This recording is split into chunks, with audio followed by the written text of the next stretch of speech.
ശബരിമല സ്വർണ്ണ കവർച്ച കേസിൽ ഒന്നാം പ്രതിയായ ഉണ്ണികൃഷ്ണൻ പോറ്റിക്കും ജാമ്യം ലഭിച്ചതോടെ രാഷ്ട്രീയ വിവാദവും ചൂടുപിടിക്കുകയാണ്. കുറ്റപത്രം സമർപ്പിക്കാതെ 90 ദിവസം പിന്നിട്ടപ്പോഴാണ് ഈ സ്വാഭാവിക ജാമ്യം.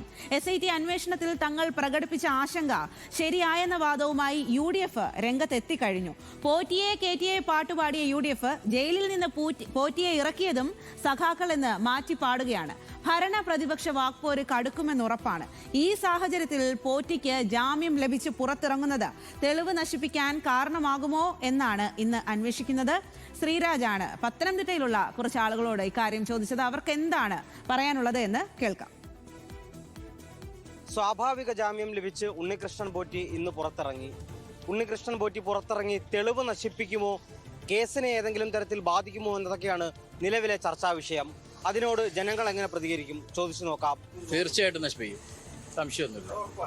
അന്വേഷണം തെറ്റുള്ളതല്ല, പുള്ളി അതിൻ്റെതായിട്ടുള്ള ലെവലിൽ കൂടെ തെളിവ് നശിപ്പിക്കാൻ ശ്രമിക്കും. അന്വേഷണം കൃത്യമായിട്ട് നടക്കും. LDF സർക്കാരില്ലേ ഭരിക്കുന്നത്, അന്വേഷണം കൃത്യമായിട്ട് നടക്കും. തെളിവ് നശിപ്പിക്കാനുള്ള സാധ്യതയുണ്ട്. അന്വേഷണം കൃത്യമായിട്ട് നടന്നു കഴിഞ്ഞാൽ തെളിവ് നശിപ്പിക്കാൻ പറ്റത്തില്ല. നശിപ്പിച്ചാലും തെളിയുമല്ലോ.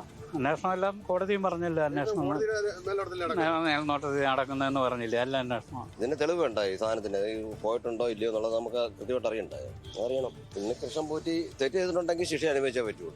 കോടതിയുടെ മേൽനോട്ടത്തിൽ നടക്കുന്ന അന്വേഷണം അത് ഒരിക്കലും തെളിവ് നശിപ്പിക്കാൻ പറ്റത്തില്ല. അത് കോടതിയുടെ തീർത്ത് ഇന്നലെ പറഞ്ഞിട്ടുണ്ടല്ലോ. ഉണ്ണികൃഷ്ണൻ പോറ്റിയല്ല ആരെ ഇറങ്ങിയാലും തെളിവ് നശിപ്പിക്കാൻ പറ്റത്തില്ല.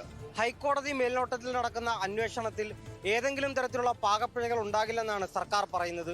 എന്നാൽ കുറ്റപത്രം സമർപ്പിക്കാതെ പ്രതികൾ ജാമ്യം ലഭിച്ച് പുറത്തിറങ്ങുന്നത് അന്വേഷണത്തെ പ്രതികൂലമായി ബാധിക്കുമെന്ന് പ്രതിപക്ഷം ആരോപിക്കുന്നു.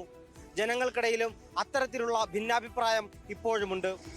ക്യാമറാമാൻ ജെറിനൊപ്പം ശ്രീരാജ്, ന്യൂസ് മലയാളം.